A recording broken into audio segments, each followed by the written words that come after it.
सैयद अरबाज काज़मी हाज़िर खिदमत है। शुरू करते हैं लेकिन नाम से जो बहुत मेहरबान और नहायत रहम वाला। अस्सलाम वालेकुम व रहमतुल्लाहि व बरकातहू। बात करेंगे बुर्ज सरतान कैंसर वालों की। कैंसर वाली बहनों के मैसेज आ रहे थे, सर पिछले हफ्ते का आपने नहीं बताया, ले जी अगले हफ्ते का आपको बता दिया।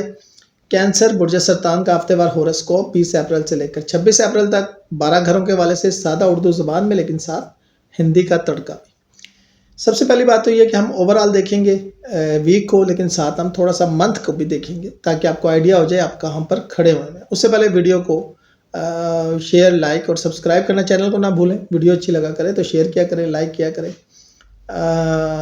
ये दो रिंग है, एक है स्टार रिंग जिसको इर्ज़ जवाद कहते हैं और एक हकीक। इसके अलावा हमारे पास कोई पत्थर नहीं है और ये भी लिमिटेड एडिशन है। बड़े ख़ास मकामात से ये मस होकर आया हुआ है। 9K से लेकर 110K तक इसका हदिया भी कोई ज़्यादा इसलिए नहीं है कि मोमिनीन निस्बतों के मारे जो है वो समझ सकते हैं कि पैसे की नहीं, निस्बत की बात होती है।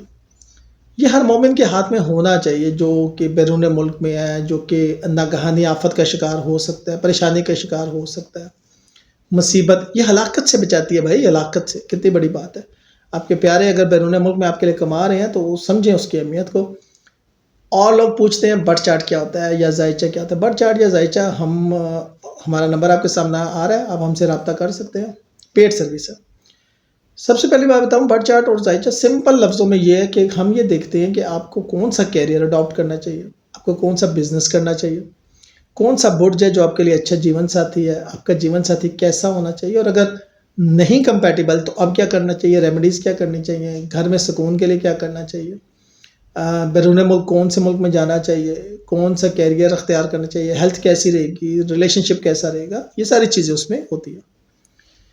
देखिए अभी जो गल्फ़ के अंदर हालात चल रहे हैं ना, सबसे ज़्यादा ये लोग परेशान हैं। ये वो लोग हैं जो कि 25-25, 30-30 साल वहाँ देते हैं और उसके बावजूद भी ये वर्कर ही रहते हैं, इनको नेशनैलिटी नहीं मिलती।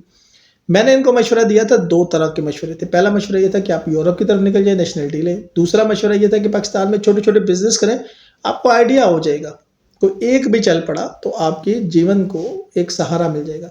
जब आप अचानक आते हैं ना पाकिस्तान में तो लोग मुंह खोल के बैठे होते हैं। आप मार्केट से आउट होते हैं, आपको आइडिया ही नहीं होता, आपके पैसे भी लग रहे होते हैं और रिजल्ट भी वो नहीं आ रहे होते, तो घर में खाम-खा की फ्रस्ट्रेशन और घर में खाम-खा की डिप्रेशन बढ़ जाता है।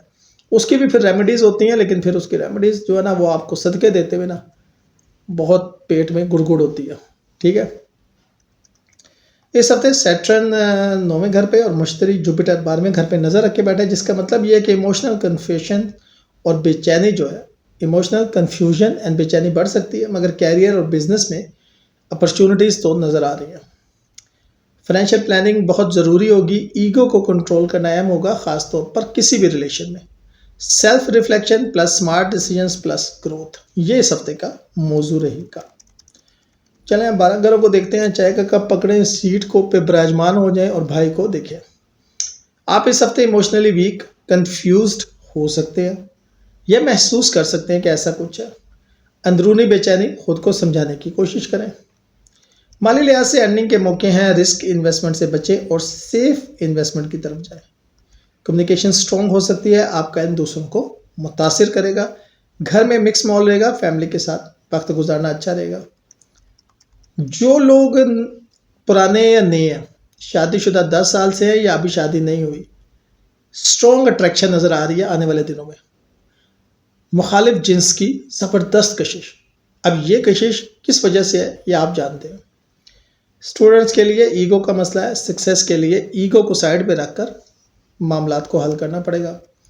इमोशनल स्ट्रेस बहुत तंग करेगा, इमोशनली स्ट्रेस बहुत तंग करेगा। बुर्ज सरतान वाले वाहिद हैं जिनका चांद जो है वो हाकिम से आ रहा है, तो आपके इमोशंस की स्विंग्स दूसरे बुर्ज की निस्बत बहुत ज़्यादा होती है। ठीक हो गया। इनर कन्फ्यूजन रहेगी और सेल्फ एनालिसिस करना पड़ेगा।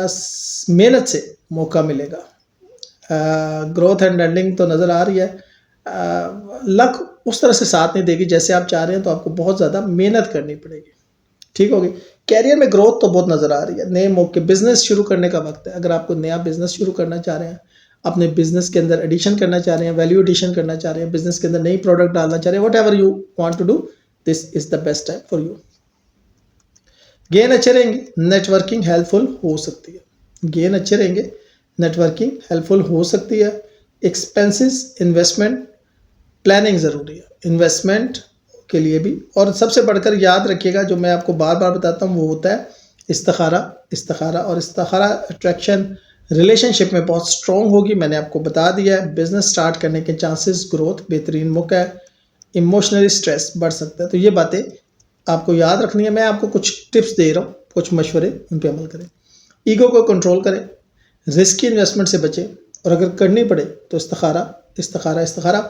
सेल्फ रिफ्लेक्शन करें, इमोशनल बैलेंस रखें और अपॉर्चुनिटी से फ़ायदा उठाएं। अब मैं ज़रा महीने को अगर मैं देख लेता हूँ तो मुख्तसर मैं आपको बता देता हूँ, तो आप ज़रा उसको भी देख लीजिएगा। इंशाल्लाह उसमें भी आपके लिए बहुत कुछ है। मैं ऐसे करता हूँ कि मैं पहले से अगर शुरू करूँ 1 अप्रैल से, तो आपको कुछ पीछे का भी आइडिया हो जाएगा कि भाई ने कितना सच बताया था। नया महीना नई एनर्जी के साथ शुरू होगा, मुस्बत रहें। 2 अप्रैल माली मामलात में एहतियात। 3 अप्रैल फैमिली के साथ वक्त गुजारे, सुकून मिलेगा। 4 अप्रैल काम का दबाव बढ़ सकता है, पेशेंस रखें। 5 अप्रैल को अच्छी खबर मिल सकती है। 6 अप्रैल इमोशनल अप्स एंड डाउन्स, खुद को काम रखें। 7 अप्रैल दोस्तों के साथ वक्त गुजारे। 8 अप्रैल नए मौके। 9 अप्रैल कम्युनिकेशन बेहतर। 10 अप्रैल हेल्थ का ख्याल रखें। 11 अप्रैल फैमिली सपोर्ट मिलेगी। 12 अप्रैल खर्च बढ़ सकता है। 13 अप्रैल कैरियर में बेहतरी। 14 अप्रैल रेस्ट करें, ज़हनी सुकून। 15 अप्रैल अब जो आ गया, कॉन्फिडेंस बढ़ेगा। 16 अप्रैल इंपॉर्टेंट डिसीजंस लेने का वक्त। 17 अप्रैल रिलेशनशिप बेहतर होगा। 18 अप्रैल काम में कामयाबी मिल सकती है। 19 अप्रैल स्ट्रेस बढ़ सकता है। 20 अप्रैल नए लोगों से मुलाकात हो सकती है। 21 अप्रैल सेल्फ रिफ्लेक्शन करें। 22 अप्रैल पॉजिटिव एनर्जी के साथ आप मैदान में उतरेंगे। 23 अप्रैल फाइनेंशियली फ़ायदा हो सकता है किसी तरफ से भी। 24 अप्रैल फैमिली में खुशी आ सकती है किसी तरफ से भी। 25 अप्रैल कैरियर में मौका मिल सकता है, वो जिसका आपको बरसों से इंतज़ार था। 26 अप्रैल इमोशनल बैलेंस ज़रूरी है। 27 अप्रैल दोस्तों से मदद मिलेगी। Your network is your net worth. 28 April health बेहतर रहेगी। अगर आप कोई विजिट करना चाह रहे हैं किसी के यहाँ तो जाइएगा। 29 अप्रैल नया प्लान बनाएं। 30 अप्रैल महीने का अख्ताम सुकून के साथ होगा। और अब मैं आपको कुछ टिप्स दे देता हूँ। हर दिन पॉजिटिव सोच रखें, जल्दबाजी से बचें। अगर कोई काम करना पड़े जल्दी में तो इस्तिखारा इस्तिखारा और इस्तिखारा। हेल्थ और रेस्ट को इग्नोर ना करें। हेल्थ इज़ द की, याद रखिएगा।